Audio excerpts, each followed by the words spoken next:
பவரே இல்லை பொழுது. சில பேர் சொல்லுவாங்க, அவ்வளோதான் உன் ஆயுசு அவ்வளோதான், இதனால ஒன்றும் கிடையாது. அப்போ தேவனுடைய பவர்லாம் ஒன்றும் கிடையாது, அது கடவுளோட சாமி போல பவர்லாம் கிடையாது, அதனால் நீ வியாதிப்பட்டு தான் இருக்கணும் அப்படின்னு உலகம் சொன்னால் கூட, ஊரார் சொன்னால் கூட, தெருக்களெல்லாம் சொன்னால் கூட, ஆனால் நீங்கள் நம்பக்கூடாது.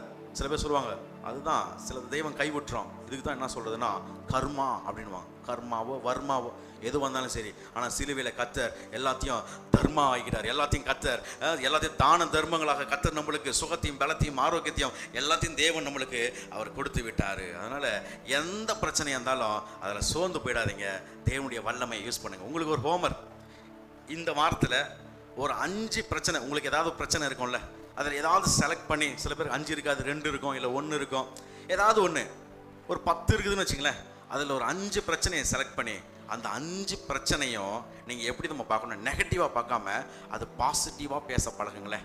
யாராவது எதிர்க்கிறாங்கனாக்கா